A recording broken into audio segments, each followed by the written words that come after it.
Today, we're going to talk about I Pledge Allegiance and other famous days. And I was a little bit conflicted when Ben asked me to preach around the 4th of July, because part of it, I think sometimes in America, we confuse patriotism and Christianity, and they get kind of blurred, and I thought, I don't want to do that. But I also don't want to be the guy who just totally ignores that we had a national holiday a couple days ago, right? And that it was Independence Day. So we are going to talk about 4th of July. We're going to risk it, okay? And to start us off, I like to do a little bit of interaction. I don't just like to be the guy who monologues. Don't ask my kids about that, because they'll tell you, oh no, he likes to monologue. He's like the villain in all of the cartoons that they monologue. But we just had the 4th of July. Let's talk about some other patriotic holidays that we might celebrate here in America. Flag Day. Excellent. Who knows what day it is? June 14th. Woo! Thank you, Virginia. How about another one? Veterans Day. And you know what I love about Veterans Day is that, and I know there might be some disagreement, but veterans, if I'm correct, is where we honor the living veterans who have served in the military, right? And I love that it's in November near Thanksgiving, because it gives us a chance and it reminds us that we can say thank you, right? Because they're still here with us.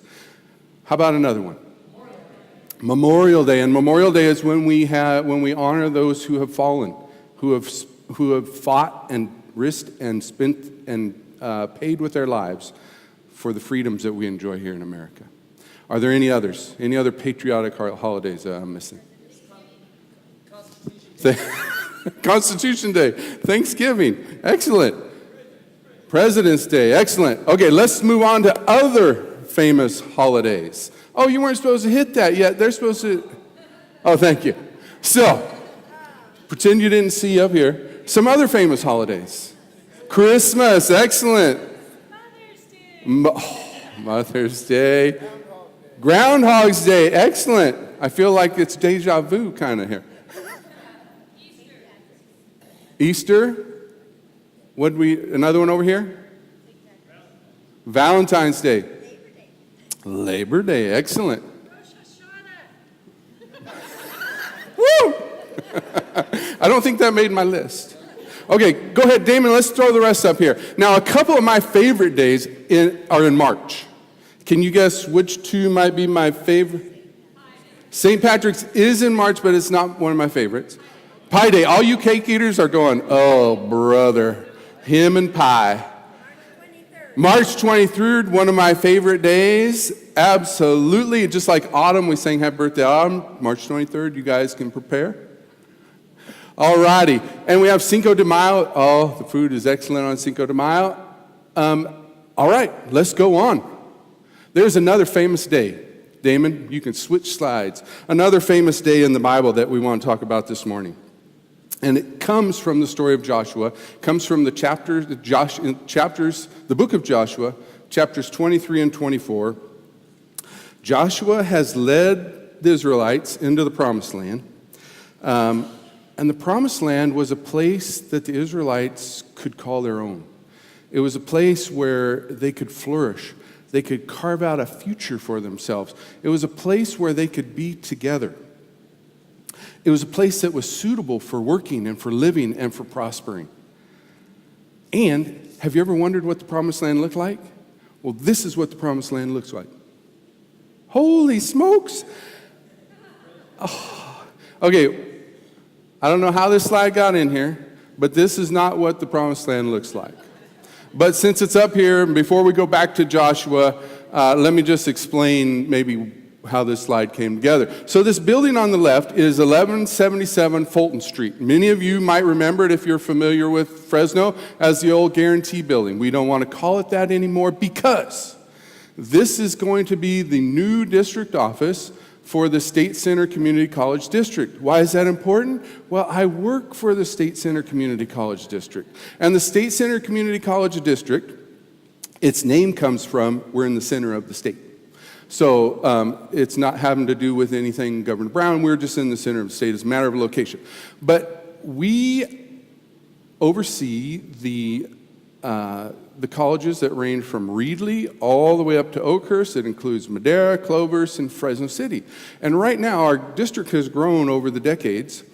And right now, the district office staff are housed in 4 different buildings on 2 different campuses. One of those campuses is Fresno City College. And if you've ever taken a class at Fresno City College, you know the parking is horrible. And if you took classes there 30 years ago, the parking was horrible 30 years ago. Keith's nodding over there.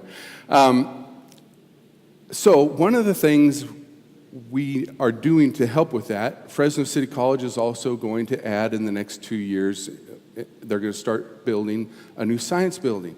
Well, we need to make room for them and their campus for them to grow. They're landlocked, they can't get any more land. So we're moving our district office.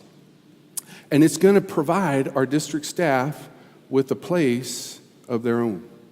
It's going to provide the district staff a place under one roof that they can work together, a place where they can carve out the future and prepare to equip the generations to come. So it's kind of like that promised land that Joshua was talking about. Now, what do allegiances have? Back in 2012 is when I made the jump from the private sector to the public sector. And there's a few things I've noticed about working in the public sector. There's different kinds of people that work in the public sector. And Lauren works in our district, and Lauren is right there, and he's in group 3. So when I just start talking about group 3, that's where Lauren is, okay? He's not in group 1. Group 1 includes guys like Gary. When you ask Gary, you see him, you pass him in the hall, and you go, "Hey, Gary, how's it going?" He goes, "I don't know yet. It's not 5 o'clock." And Gary he's there to punch the clock. He's there for the paycheck. And it kind of irks me. So now when I pass Gary in the hallway, I don't say, "Hey, Gary, how's it going?" I just say, "Hey, Gary," because I don't want to be irked. There are those people that are just there to punch the clock. There are some there that are there because working for the State Center Community College District is a good job. It's a good career. And they see that and they value that. And they're good, hard workers. They're conscientious and they do their job well. There's another group, group 3, that's Lauren. That's where Lauren lives. It's a good job. He values it. But also what he adds to it is that he wants to make a difference in the lives of young people. And so he's conscientious and he's a hard worker. And when life gets hard at work, what helps Lauren and I to cope with that when it's not going the way it should is that we go home and we know that we're making a difference in the lives of young people, that we're doing something to better the lives of young people. And that just brings a little more value, a little more purpose to what we do. The 4th group is a group that say they are all about young people and making a difference, but their actions kind of say otherwise. Their actions say that they're there for their own agendas, that they're there, that their job and their position now is just a stepping stone, and it's to land the next big gig, maybe to land elected office. And for these people, they kind of make everything political, and not political in the sense of Democrats versus Republicans, but you're either for them or you're against them. And for them, there's clear lines drawn. And can you help me get to my agenda or not? And those allegiances are important to them. Well, Joshua and the Israelites were wrestling with a similar question about allegiances. Who were they going to be loyal to? So let's get back into our story. Joshua chapter 23 and 24. We're going to pick up the story in Joshua. Joshua has led the Israelites, like I said, into the promised land. For the most part, they've conquered it the way God had planned. They had followed God's plan for the most part to conquer the land. Now it was time to settle the land, to occupy it. And Joshua was getting ready to retire. He wasn't a young pup anymore. and he is going to send the army, the leaders, and all the people back to their homes so that they could settle the land. He gathers the people, and he can you imagine the big group, and Joshua standing up in front of him, and he gathers the people, and he's there to remind them of what God has done for them, that God rescued them out of Egypt, and how he did that he rescued them with the 10 plagues, and then they crossed the Red Sea, that God parted the Red Sea, and they were freed from Egyptian slavery. And he talked about how God had sustained them those 40 years in the wilderness, that he brought them manna, he brought them quail, he brought water from the rock. And then that God split the water again on the Jordan River so that they could cross over. And it was a miraculous crossing into the Jordan. And that God helped them drive out the people that were occupying the promised land, that God had said, hey, no more. Joshua was reminding them about all of these things.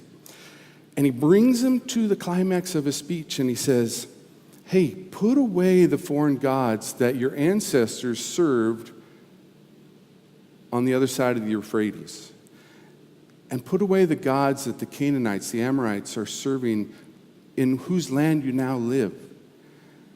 He says, our God is a jealous God, and just like we wouldn't be okay with our spouse having a little side action, he's telling them, he's saying, hey, God's not okay with some side action. I'm a jealous God. You're going to serve me or not. And Joshua's saying, you are going to have to make a choice. And Joshua stands up.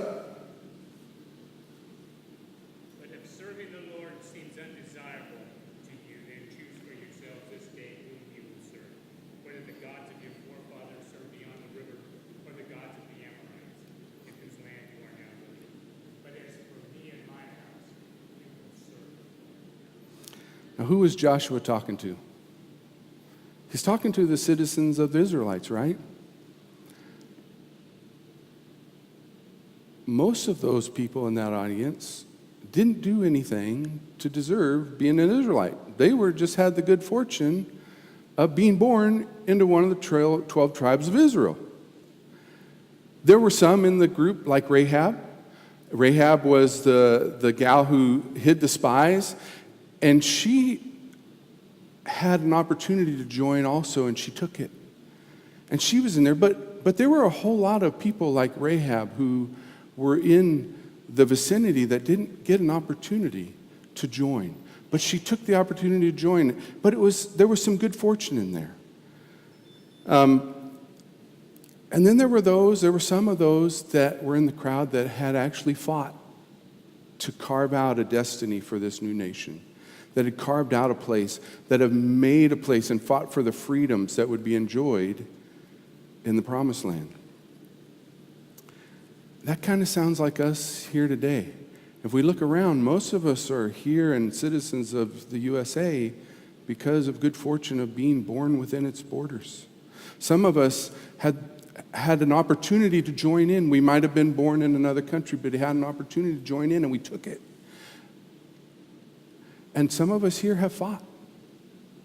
Some of us here have risked their life to help carve out that destiny, that national destiny, and protect those freedoms. But all of us are here because of people who were before us, who fought for freedom from the British, who fought for the freedoms during the Civil War, and have fought in wars since then, have spilt their blood and risked their lives so that we could enjoy these freedoms. And we call that so that we can enjoy the protection and the freedom and a hope for our future, a place where we can carve out a future for ourselves. And we didn't do anything to deserve it. We just happened to be born here or had the good fortune to join up. And we enjoy this favor, this living in this land of promise, because of others who have purchased with their blood those freedoms and that protection. And we call that grace. Grace is favor that we didn't do anything to deserve or didn't do anything to earn. And that kind of sounds, as we think about our forefathers who paid with their blood, that it reminds me of Jesus, who spilt his blood so that we can be included. Sorry. And it's not a matter of being included in a nation here on earth, but it's a matter of being included into God's eternal family. That the future that he's carved out for us is not just a lifetime, it's an eternity. That heaven is going to be a place where we can prosper, where we will have freedom, where we can just live and enjoy God's blessing. And that's been bought with the blood of Jesus. Now I want to go back to Joshua and look at who he was talking to. One of the groups in that crowd were the young people. And young people here today, Joshua's call is to you also. You have your whole lives set before you. Your future is still to be carved out, but the choices that you're making today are going to set the course for your life. And Joshua's saying, hey, choose today who you're going to serve, because it matters.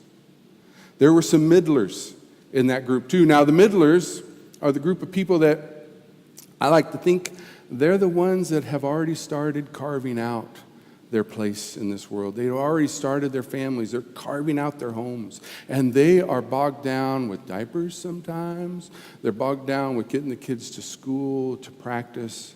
They're trying to get their kids through junior high, through high school, and launching them into life. And those middlers, Joshua's saying, hey, the choices that you make today are going to affect your family. They're going to set the course for your family and for your children's lives. It matters who you choose and what you choose. Now, the rest of you might be thinking, oh, I'm off the hook, right? Because I'm not a young person, I'm not a middler. Well, let's remember, Joshua was going into retirement when he gave this speech. And he didn't say, I have chosen to serve the Lord. He said, as I move into the next stage of life, I choose today whom I'm going to serve. And my house and I are going to serve the Lord. People, it matters. It matters what we do, and we have to make a choice. We don't get to say, well, I'll just figure it out later. We have to make a choice. Now, what's different between this day, this allegiance day that Joshua had in the book of Joshua, and all the other holidays that we talked about? Let me give you a hint. Christmas is on December 25th, right? July 4th is July 4th. Cinco de Mayo is Cinco de Mayo. Thanksgiving is on the fourth Thursday of November, right? All of them have a date or a time. Easter is figured out by so many weeks after Christmas. But there's a formula to figure out which day it is, or it's a set day on the calendar. This day that Joshua had, it doesn't have a date. There's a reason for that. It's every day. It's today. When we get up into tomorrow, it's going to be tomorrow. And on Tuesday, it's going to be Tuesday. We need to make that choice every day. Phil, will you read that one more time? But if serving the Lord seems undesirable to you, then choose for yourselves this day whom you will serve, whether the gods your forefathers served beyond the river or the gods of the Amorites, in whose land you are now living. But as for me and my house, behold, we will serve the Lord. And by choosing to serve God and through the blood of Jesus Christ, we're included in God's family. And today, I think it'd be appropriate, what's a family for if we don't lift each other up, if we don't bear each other's burdens? In our family, my brother-in-law, we mentioned it last week, he went to Mexico even though he had July 3rd scheduled surgery, but he was there. Well, he had the surgery and it went well, but there's still some stuff that we want to make sure that the Lord continues to heal him, and that the side effects of his surgery will be minimalized, and that he can go on and serve the Lord with all his energy and continue to do the work that God has called him to do. Last night, Lucy called me, and she works at one of the Edwards theaters, and there was a young man who had a serious medical emergency, and we still don't know if that young man is okay. And it threw her a little bit sideways. She had an opportunity to kind of help out some of the other young people that were there. This kid is, I think he's 20, he's Lucy's age. She had an opportunity to encourage, but she's still, Dad, I'm not sure if he's going to be okay. So I'd say I want to open it up to prayer requests, and then I'm going to ask that we share those, and that I'm going to call on some of us to pray for those. So I'm going to pray for my brother-in-law, Rob. Helen, would you pray for Lucy and that the young man would be okay, but also that those young people who witness that and are wrestling with their own mortality if this young man if he doesn't make it, that God would show himself to be real to them, and that he would just comfort them. And there's another young man who Phil was telling me about, who was in, Phil, can you fill us in on that? Who was in an auto accident? It's his son of people sitting there in front of me. He was in an auto accident in Las Vegas where a car took him head on. He's recovering from that. And he loves the Lord. So we need to pray that God will get the glory out of whatever happened to that and heal him completely. And that God will get all the honor. Amen. And Phil, I'm going to ask you to pray for that. And his name is Steve. Is there anybody else that has a prayer request that you would like to share with the family, that we can lift each other up? All right. Yes, Helen.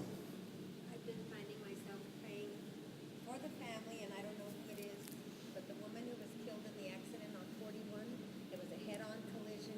She was the innocent party. She was hit head-on, killed instantly.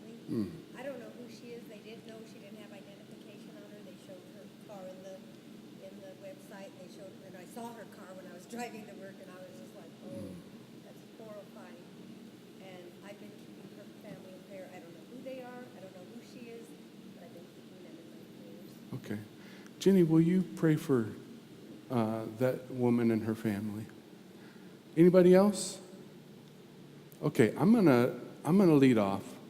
Helen, if you can go second, Jenny third, and Phil, if you could close this, and then we'll just wrap it up. It's a short sermon today, but I just want to make sure that we're doing family stuff. All righty? Lord, I thank you for the grace that you give us, that you bought not just our salvation, but it's through your stripes that we are healed, that the work that you did on the cross isn't just about eternity, but it helps us here today. And we believe, Lord. We believe the stories that when people came up to you and they believed in your power to heal and in your power to work the miraculous, that it was that faith that turned the corner. And Lord, we're praying for our brother Rob, who is diligent in serving you, who has given his life to serve you and to minister to those around him. And I pray that you would make sure there are no complications and no side effects from the surgery that he's had, that he would regain his strength, and that he would continue to do your work, and that for decades to come, that we would see productive ministry coming out of his life, Lord. Father, we want to pray for the young man who told her dad about last night. I don't know his name, but I know you know who he is, Father. We know lots of people may be witnesses to what happened at the movie theater, but I just want to put him into your loving arms, Father, and ask you to embrace him and his family. And we just ask for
I'm going to ask the band to come back up. We need to take an offering.